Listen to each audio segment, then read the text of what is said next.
Hello दोस्तों, कैसे हैं आप सब। स्वागत है आप सभी का कॉमिक वर्ल्ड चैनल पर। तो चलिए दोस्तों, शुरू करते हैं राज कॉमिक्स में बांकेलाल सीरीज की अगली कॉमिक्स, विक्रम चले ससुराल। विक्रम चले ससुराल। चित्रांकन बेदी, कहानी तरुण कुमार वाई, संपादन मनीष गुप्ता, हास्य सलाहकार संजय गुप्ता। एक दिन राज दरबार में। महाराज की जय हो। महाराज, मैं आपके ससुराल से आया हूँ। गर्मी बड़ी हो रही है, कम से कम ठंडा पानी तो पूछ लीजिए। विशालगढ़ की सीमा वाले कुएं से ठंडा पानी लाओ। महाराज के ससुराल से यानी मेरे घर से शरबत आजम लाओ। शरबत आजम ग्रहण करने के पश्चात चंदन नगर से आए पत्रवाहक ने वह पत्र राजा विक्रम सिंह को दिया और राजा विक्रम सिंह ने पत्र पकड़ाया बाकेलाल को। बाकेलाल, अवश्य ही ससुर जी ने मधुमास की चिट्ठी होगी, इसे तुम ही पढ़ो। तो सब लोग पत्र का मजा लेने के लिए तैयार हो जाओ। अरे मुबारक हो महाराज। महाराज चंदन सिंह जी मधुमास से जिंदा लौट आए हैं। क्या नाना श्री लौट आए? आए। ये क्या लिखा है? राजभोज में बुलाने वाली बात, इसे हजम कर जाता हूँ। हाँ भतीजे, इसी खुशी में राजभोज का आयोजन किया जा रहा है, जिसका निमंत्रण महाराज चंदन सिंह बाद में भेजेंगे। महाराज। पत्रवाहक आज्ञा लेकर वहीं से चला गया। सभा समाप्त होते ही बाकेलाल की शैतानी खोपड़ी में कुलबुलाने लगी। योजना? अफसर अच्छा है बाकेलाल, फेंक दे अपना पासा और चल दे अपनी चाल। बहुत सोचा बाकेलाल ने। याहू, बन गई मेरी योजना। अब मैं मुच्छड़ उसके परिवार का खात्मा एक एक करके करूंगा। बाकेलाल ने जल्दी से अस्पताल पहुंचकर घोड़ा निकाला और सबसे पहले मैं विशालगढ़ के उत्तराधिकारी का ही खात्मा करूंगा, ताकि मुच्छड़ की मृत्यु के बाद मेरे राजा बनने की राह गंजे की मांग की तरह सफाचट व चिकनी हो। और चल बादशाह, दौड़ लगा केसर नगर की ओर, जहां तुझे रचना है षड्यंत्र। के क्या? अबे के क्या तने? अरे कमबका, जिस थाल में खावे उसी में छेद करन लाग रिया से। घर पर मैं भी के कर सकूं सू। जल्दी बाकेलाल चंदन नगर के पड़ोसी राज्य केसर नगर के राजमहल में जा पहुंचा। महाराज के सर, मेरा मतलब केसर सिंह जी, बाकेलाल का प्रणाम। बाकेलाल, तुम विशालगढ़ से यहाँ क्या लेने आए हो? कद्दू। मैं कुछ लेने नहीं महाराज, बल्कि देने आया हूँ। एक समाचार फड़कता हुआ है महाराज, आप भी सुनेंगे तो फड़क उठेंगे। तो फिर जल्दी से फड़काओ। वैसे मेरी बाई आँख तो सुबह से फड़क रही है। महाराज, आपका जानी दुश्मन चंदन नगर का राजा चंदन सिंह बदमाश मनाकर वापस लौट आया है। यह सुनते ही राजा केसर सिंह की तौरियां मतलब त्योरियों पर बल पड़ गए। पूरे तन बदन में जैसे आग लग गई। क्रोध से वह थर थर कांप उठा। रोंगटे ऐसे खड़े हो गए जैसे कमान पर तीर। चंदन सिंह का नाम सुनते ही मुझे कुछ होने लग जाता है। मुझे पता है कि आप उसके जानी दुश्मन है, इसलिए तो आपके पास आया हूँ महाराज। राजा केसर सिंह गुस्से से पागल हो गया। महाराज, ये आप क्या कर रहे हैं? चंदन सिंह का नाम सुनकर मैं गुस्से से पागल हो जाता हूँ। केसर सिंह को जब भी भयानक क्रोध आता था तो वैसे ही अपने वस्त्र फाड़ता था। समाचार अभी पूरा नहीं हुआ है महाराज, थोड़े वस्त्र बचा कर रखिए। चंदन सिंह वापस लौटने की खुशी में भोज का आयोजन कर रहा है और उसमें शामिल होने आ रहा है चंदन सिंह का नाती मोहक सिंह। ये खबर सुनकर तो राजा केसर सिंह और भी भयानक रूप से पागल हो उठा। चिर चिर चिर। क्या? अब आएगा खेल का असली मजा। किंतु मोहक सिंह से हमारा क्या मतलब? हमें बदला तो चंदन सिंह से लेना है। खामा खा कपड़े फड़वा दिए। मैं खामा का कोई काम नहीं करता महाराज। जरा दिमाग लगाएंगे तो अपने बचे वस्त्र भी फाड़ डालेंगे। वो कैसे? अबे लठ, अगर आप मोहक सिंह का हरण कर लें तो बदले में चंदन सिंह से जो मांगोगे वो आपको मिलेगा कि नहीं? मतलब फिरौती। वो मारा। और मोहक सिंह को अकेले भेजने का इंतजाम मैं कर ही दूंगा। दूसरे ही पल गया, मैं राजकुमार मोहक सिंह का हरण करूंगा। बदला, भयानक बदला। मगर बाखेला, तुमने नहीं बताया कि इसमें तुम्हारा क्या फायदा है। अरे ये क्या कर रहे हो? मेरे कपड़े क्यों फाड़ रहे हो? मुझे जब गुस्सा आता है महाराज तो मैं सामने वाले के कवच फाड़ देता हूँ। और अभी मुझे गुस्सा आपकी बात सुनकर आया। मेरा फायदा इसमें यह है महाराज कि एक तो ये सूचना आपको देकर मैं आपसे धन प्राप्त कर लूंगा। दूसरे, मैं अपने हाथों से उस पाजी राजकुमार को शेरों की मान में छोड़कर आऊंगा, क्योंकि एक दिन उसने मेरी चोटी का मजाक उड़ाया था, जिससे जिसे मैं शेर की पूंछ के साथ बांधकर रस्सा कस्सी वाला खेल खेल रहा था। और मेरा फ़ायदा ये होगा कि मुझे मेरी बहन की खुशियाँ वापस मिल जाएंगी। चाहे मोहक चंदन सिंह को जिंदा मिले या ना मिले, मुझे मंजूर है। इस प्रकार षड्यंत्रों के ताने बाने बुने जाने लगे। फिर अगले दिन बाकेलाल पहुंचा विशालगढ़ के राज दरबार में। और लीजिए महाराज, चंदन नगर से निमंत्रण पत्र भी आ गया। और महाराज, और महाराज, आपको नहीं बुलाया। मेरा मतलब महाराज चंदन सिंह ने केवल अपने नाती मोहक सिंह को भोज में शामिल होने का निमंत्रण भेजा है, क्योंकि वो कम खाता है।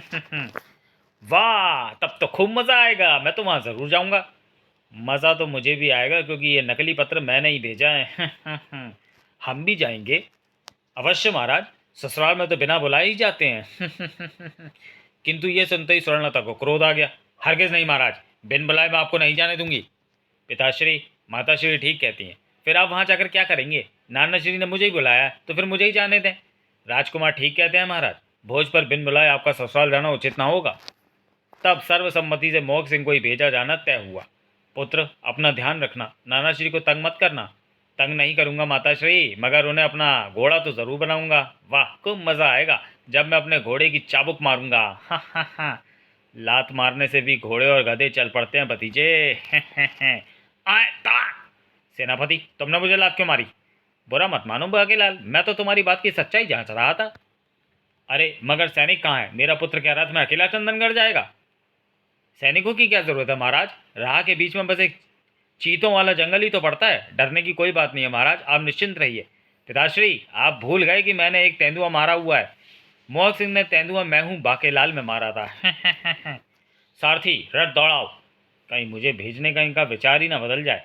मोहक सिंह विशालगढ़ से चंदन नगर की ओर रवाना हुआ, लेकिन अगले दिन ही। महाराज की जय हो महाराज, मुझे महाराज चंदन सिंह ने भेजा है ये पत्र देकर। पत्र? जरूर ये हमारे लिए भी निमंत्रण पत्र होगा। बुड्ढा भुलक्कड़ है, पहले भूल गया होगा। बाकीलाल, पत्र पढ़ो, इसमें ज़रूर मोहक के अपहरण की खबर होगी। बाकी ने वह पत्र पत्रवाहक से ले लिया और पढ़ते ही मनी मन खुशी से उछल पड़ा। बाकीलाल, मुबारक हो, अपने मोहक का हरण हो गया। बाकीलाल, पत्र में क्या लिखा है? किंतु प्रत्यक्षतः बाकीलाल ने बनाई रोनी सूरत। महारानी, गजब हो गया, भतीजे मोहक सिंह को चंदन सिंह के जानी दुश्मन राजा केसर सिंह ने अगवा कर लिया। नहीं, क्या? बाकीलाल, पत्र मुझे दो। स्वर्णलता के आंसू बहे तो फिर रुकने का नाम न लिया। वह पत्र पढ़ने लगी। पुत्री, दामाद श्री आयुष्मान, बड़े दुख के साथ सूचित कर रहा हूँ कि मेरे नाती मोहक सिंह पुत्र विक्रम सिंह का मेरे जानी दुश्मन राजा केसर सिंह पुत्र बचेसर सिंह ने हरण कर लिया और फिरौती में मांगा है भानुमति से मेरा तलाक। अब तुम ही बताओ कि मैं क्या करूँ। तलाक दिया तो भानुमति के साथों पुत्र मुझे सिलबट्टे पर रखकर मेरी चटई पीस डालेंगे और फिर मेरे ताजे बच्चे कंगन सिंह पुत्र चंदन सिंह का क्या होगा, जो हकीम लुकमान पुत्र सुकमान की कृपा से पैदा हुआ। आने की ज़रूरत नहीं, पत्र से अपनी बहुमूल्य राय भेज दें। तुम्हारा अभागा पिता चंदन सिंह पुत्र पीड़ा सिंह। पत्र पढ़ते ही स्वर्णलता गश खाकर गिर पड़ी। पुत्र मोहक। स्वर्णे, क्यों होया? कहीं जिंदगी से तलाक तो नहीं ले लिया? राजवैद्य को बुलवाओ, ताकि जो थोड़ी बहुत सांस हो तो वो वैद्य उसे अपनी दवा से बंद कर दे। राजवैद्य सिर के बल दौड़ा आया, महारानी का निरीक्षण किया। महाराज, उन्हें मिर्गी का दौरा पड़ा लगता है। इन्हें इनके खानदान में ज़रूर कोई मिर्गी का रोगी होना चाहिए। महारानी के साथ साथ मुझे उसका भी उपचार करना होगा, मगर फिलहाल महारानी के चेहरे पर जल के छींटे देकर इन्हें होश में लाना होगा। महामंत्री ने जैसे ही जल के छींटे महारानी के चेहरे पर छिड़के कि आह महाराज, मेरे पुत्र को बचाइए। किंतु महाराज, फिर तो महाराज चंदन सिंह जी को तलाक देना होगा और ये तो उनके साथ अन्याय होगा। महाराज, शत्रुओं यानी अपने सात सौतेले बेटों के हाथों में बेमौत मारे जाएंगे, तब फिर क्या किया जाए? मेरे विचार में तो आपको सेना लेकर चंदन सिंह चलना चाहिए, चंदन नगर चलना चाहिए, ताकि महाराज चंदन सिंह के साथ मिलकर दुश्मन पर चढ़ाई की जा सके। इतनी सी बात के लिए युद्ध की क्या जरूरत है महाराज? युद्ध में कितने सैनिक खामखा मारे जाएंगे। महाराज चंदन सिंह को तलाक दे देना चाहिए। महाराज, मेरा पुत्र, उसे बचाइए, मुझे चंदन नगर ले चलिए। धैर्य रखो रानी स्वर्णलता, हम तुम्हें चंदन नगर ले चलेंगे। किंतु महाराज, बिन बुलाए कैसे जाएंगे? सेनापति, सेना भोज में शामिल होने नहीं जा रही। फिर क्या फायदा? तब महामंत्री की सच राय ही मानी गई। विक्रम सिंह ने राज्य की जिम्मेदारी अपने लौटने तक महामंत्री को ही सौंप दी। चंदन नगर की ओर कूच करो। मैं तो पहले ही कह रहा था महाराज की भतीजे मोह को अकेला मत भेजिए। राह में चीतों का जंगल है। चीतों से मेरा मतलब ऐसे ही खतरों से था, पर मेरी बात कोई समझा ही नहीं। मेरा लाल।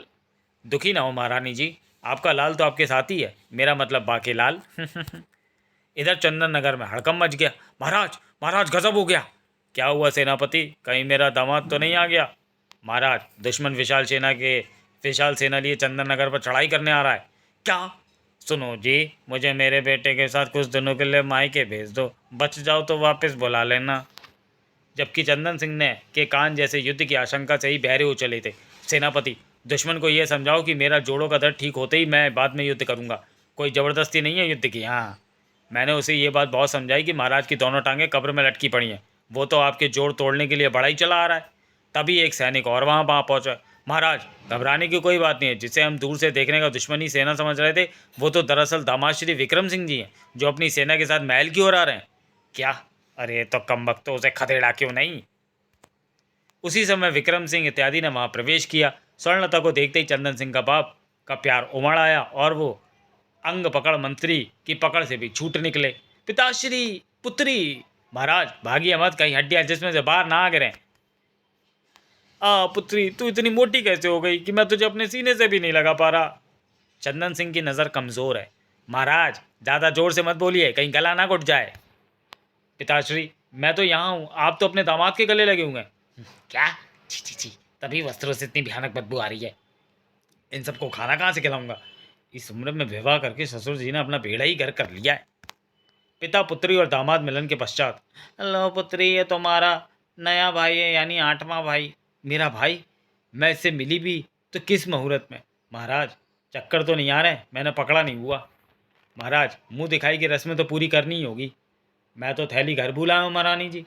बाकीलाल, तुम्हारे पास 1.25 है तो दे दो, घर पहुँच कर दे दूंगा। नहीं पुत्री, बच्चे को मुंह दिखाई देने की ज़रूरत नहीं। मैंने जो भेंट तुम्हें देनी थी उसमें से मुंह दिखाई काट कर हिसाब बराबर कर लूँगा। आए मेरा नाती। ठीक है पिताजी, पर मेरा लाल कहाँ है? मुझे मेरा मोहक ला दो। तो चलिए दोस्तों, वीडियो को यहीं समाप्त करते हैं और मिलते हैं बाकीलाल सीरीज़ की कॉमिक विक्रम चले ससुराल के दूसरे और अंतिम भाग में अगले वीडियो में। तब तक के लिए धन्यवाद।